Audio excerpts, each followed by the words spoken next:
guys, what's up? It's Ashley and Taylor, and welcome back to Twin Coast. For today's video, we thought we'd talk to you guys a little bit about on how to get thicker and creamier smoothies, because this is one of the #1 questions we get asked all the time. So we thought we'd make a video and answer it for you. First things first, make sure that you use frozen fruit. You really want to get that thick ice cream consistency, so frozen fruit is for sure going to help you out with that. Yeah, we see comments all the time like, can we use ice and can we use fresh fruit? You can't really use fresh fruit unless you're wanting like a runnier smoothie, but for smoothie bowls, definitely stick with only frozen fruit. Tip number 2, make sure to use a little bit of liquid. We always say this, like we say this in our YouTube videos, our Instagram videos, TikTok, everything, and it is so true, you guys. Obviously, if you need to add more, you're more than welcome to add more than a 1/4 cup, but you really want to start with a little bit, because a little bit goes a long way, and you can never take out any of your liquid, but you can always add it in. Yeah, if your blender is having problems with blending, like of course, don't go burning out your blender trying to make a thick smoothie. It's not really worth it. Just add a little bit more liquid. But definitely, you only want to start with a little bit at the start.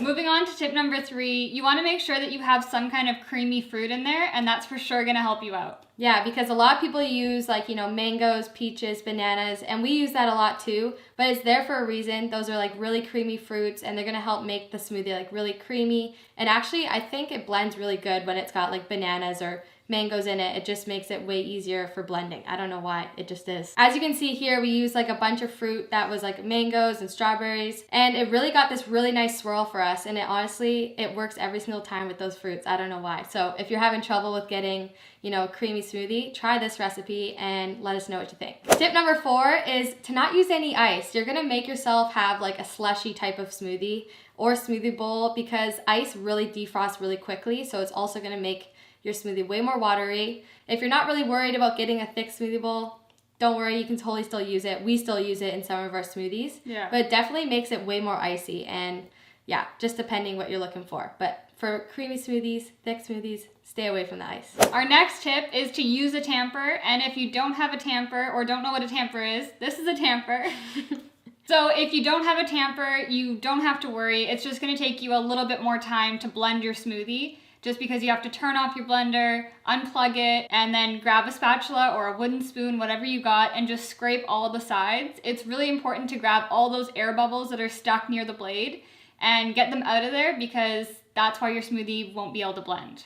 Yeah, the air bubbles create like an air pocket, and so it's not able to get that swirl because it's all stuck in that air pocket. So there's no like suction going in to pull all the frozen fruit down to the blade. So that's why we always talk about make sure to use a tamper or some sort of spatula to scrape the sides. And you guys, we honestly did not know about this for the longest time. Like when we first started making smoothies, we had no idea what was wrong. Like no one helped us out. No one told us, oh hey, there's air bubbles, there's air pockets. Yeah, I don't think at the time there's any like tutorials either. No. So anyways, here's the tip.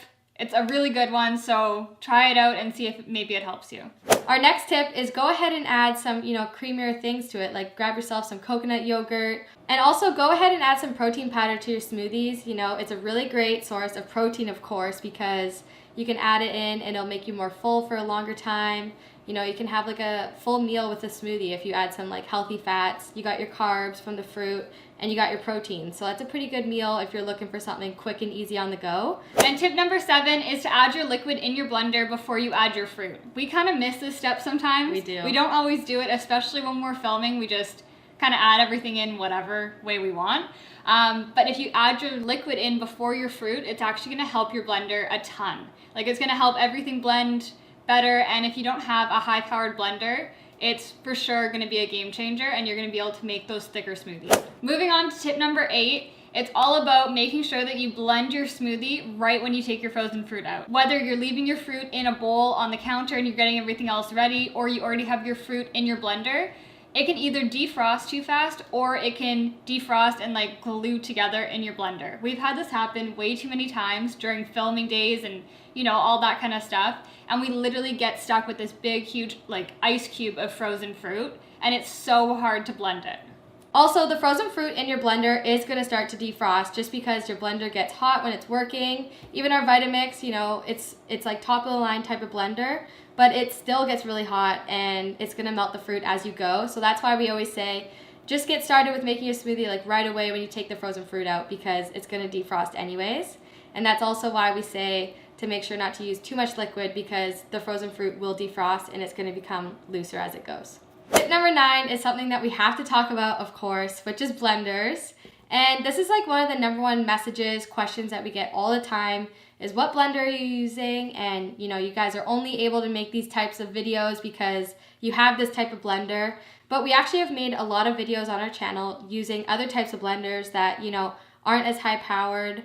And we honestly didn't always have a Vitamix blender. We still used a Magic Bullet for like the longest time, and we still use it till this day because it's such a great little blender and it's not that expensive, which is awesome. And obviously the Vitamix does help us make thick smoothies really easily, but that doesn't mean that you can't make it in another blender. It's honestly all about the fruit and like other ingredients that you put in your blender.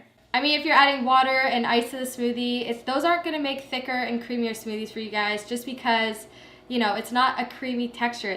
You're not adding anything creamy to it, so it just doesn't work that way. But if you're looking for something, you know, like a thinner smoothie and more healthy, whatever you want, add the water, add the ice, whatever you want, but just don't expect it to be really creamy and thick. And then tip number 10 is just to be patient, which is so important because we honestly didn't start out making really great smoothie bowls or anything that we'd want to take a picture or video of. No. They were really gross. They didn't taste good at all, which was the worst part because even if you have like a thinner or, you know, liquidy smoothie, that's totally fine. It just matters if it tastes good, right? So yeah, just be really patient with it and you're gonna get the hang of it. And I hope that our tutorials and our videos can really help you guys achieve really thick and creamy smoothie bowls because when you can get that texture and everything, it is so good. satisfying. Yeah, it's so satisfying. If you do use any of our recipes or, you know, make a smoothie and you're inspired by us, make sure to tag us on Instagram because it makes our day. We love to see it. But that's it for today's video. Thank you guys so much for watching. If you guys like this video, make sure to give it a big thumbs up. Also, make sure to hit subscribe and turn your post notifications because if you haven't found out, we're uploading so many new recipes, so many new YouTube shorts, which is a new thing for us. And we'd love to know your feedback if you guys are liking these videos. So leave a comment down below and we'll see you guys next time.